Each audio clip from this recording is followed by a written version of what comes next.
Welcome back, everyone. Spring is here, and it's typically the time that we start new goals and projects and do some serious house cleaning. So we are talking with our life coach, Pat Barone, today. Again, today, you were in at 11. We were talking about a similar topic, but who says it's a great time to restart your relationship, too.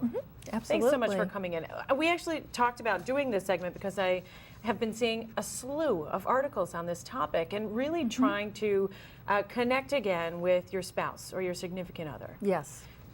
How do we so easily get away from that? Well, there's a lot of reasons, of course, and life is very busy and crazy these days, and there's lots of stresses on a relationship. There's lots of phases that it goes through.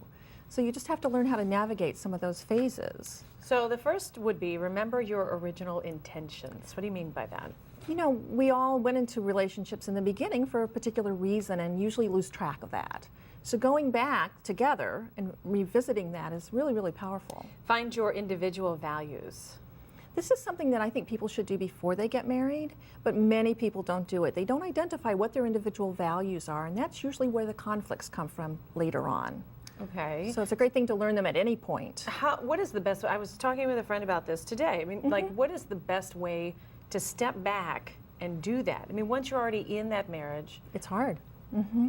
That's where you might need a counselor, you might need a coach, you might need, you know, someone who can help you really take a view of this. Okay, look for new determine goals. what's going on. Separately and together.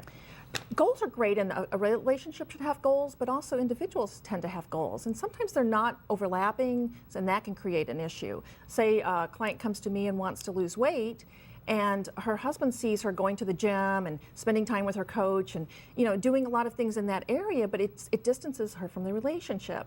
So there's a lot of navigation that needs to happen when you have separate goals. Sometimes you can find that those goals have overlapping areas too. You know, say he's involved in a charity and wants to do a bike race, you can find common areas to put those goals together. You have to be able to talk about it, though, to Right. find those common areas. Absolutely. All right, create space and time.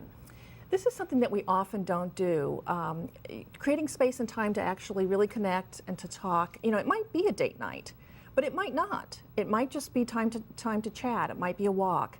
You know, you really do. It leads to the next one, which is create you know, a different environment for yourself. And do that at a time when you're not in the midst of a fight, right? Absolutely. So schedule it. Absolutely. Change environments. What do you mean by that?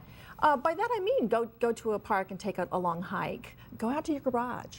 Get out of the places where you normally hibernate, because that's kind of created the stagnant place. We're running out of time quickly, but your last two, be silly and daydream. Why are those important? It's really important because times tend to be kind of heavy today. And you want to balance that out with some fun and some comedy, some laughing, some silliness, some daydreaming about what you want to create next. Those are all fun things that can counterbalance some of the heaviness of life. Finding the I do again. I'm going to post, actually, one of the articles that I found was from Ladies Home Journal, and surprising secrets to always and forever. Yes.